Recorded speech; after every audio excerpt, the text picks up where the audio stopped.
a lot of issues on the planet. We have a pandemic.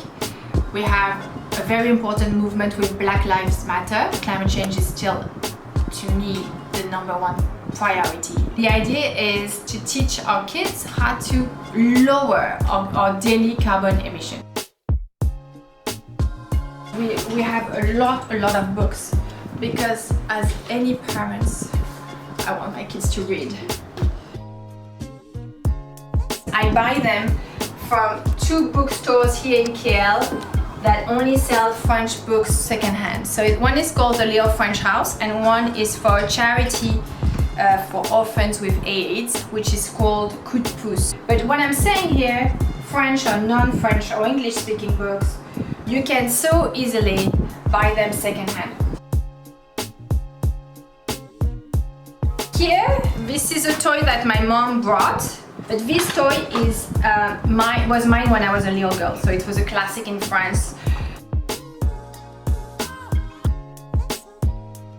My mom already warned me to tell me, and she told me, do not buy baby clothes.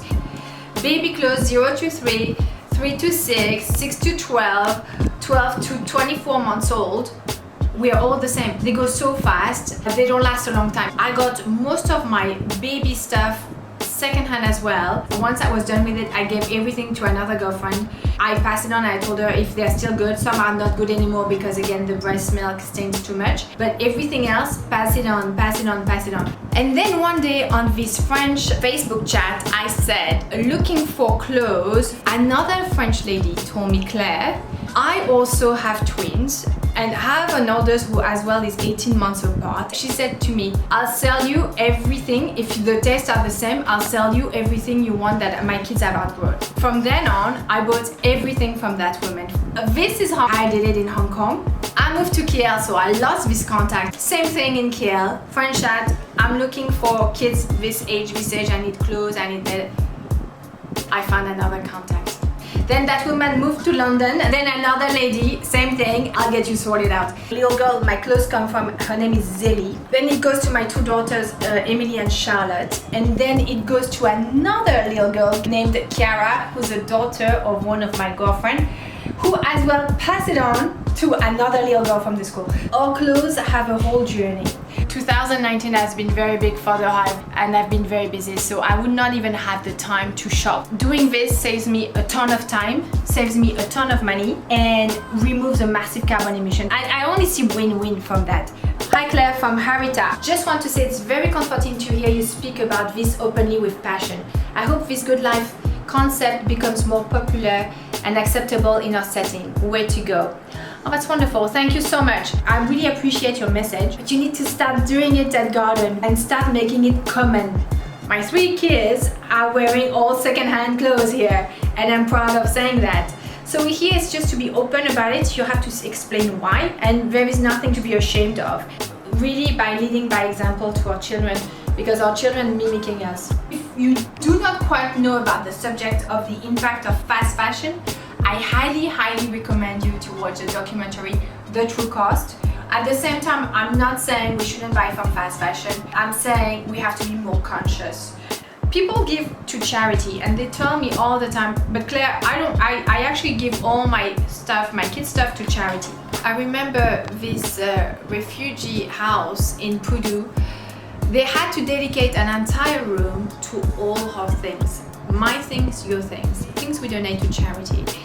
And they didn't know what to do with that. I have to say sometimes I'm ashamed to bring all those things that we receive because at the Hive, at a point we were collecting things for them and then I stopped because I thought I was giving them a disservice on that one. It would be better allocated as always, it's money.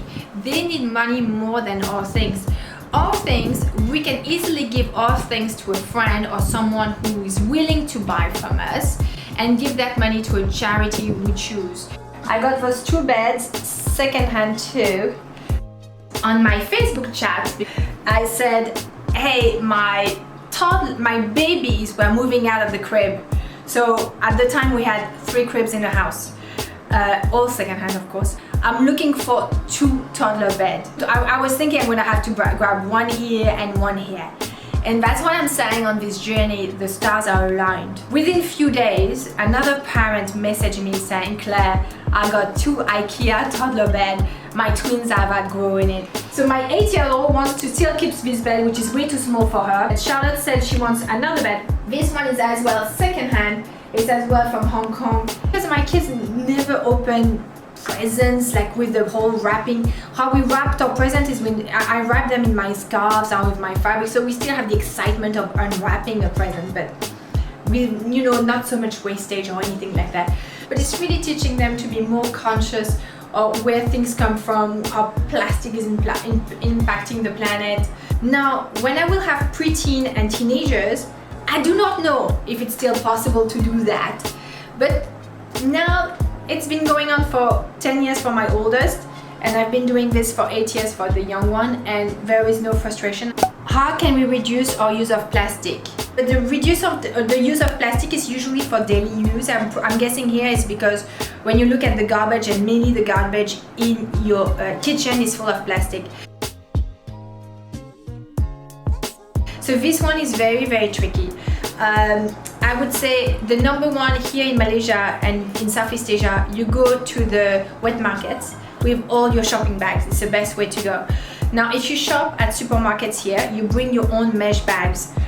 You know those cotton bags where you can just put all your vegetables and fruits in it, and you can put the price tag. At the Hive we sell those, but maybe you can find them somewhere else too. If you still buy dairy or meat, go to the butcher counter at the supermarket and bring your own container.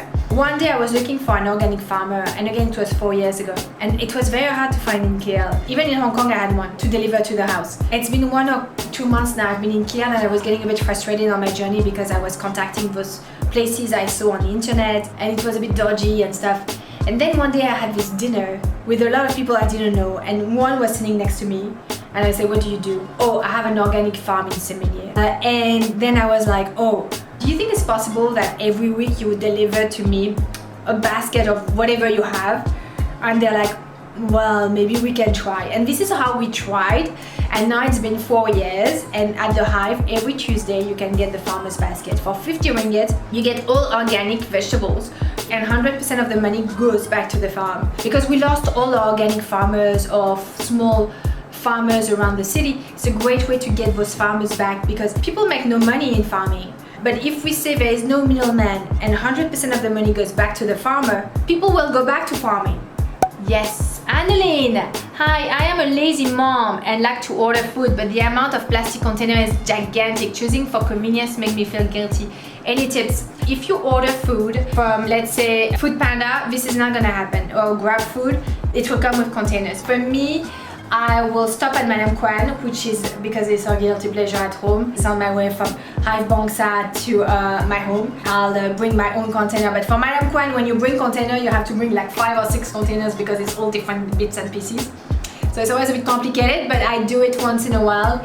I order sometimes for RGB. They have this amazing vegan burger, which is called, I believe, Gaia, and everything is paper packaging. So few of our takeout food have paper packaging, thank God. Food waste is a big issue too. The idea would be to never have to throw anything away. Make it as a challenge. Try to do it for a week. For me, it's very easy to tackle food waste because my husband and I are leftover food. We finish it at work. And I have to say, sometimes it's not so appetizing to finish the leftover or something you don't really like, but at lunchtime, you're so starving you would eat anything. So it's a great way to finish my food waste. Again, this is my personal journey. This is my personal home, but everybody has his own journey. We all make mistakes. No one is perfect.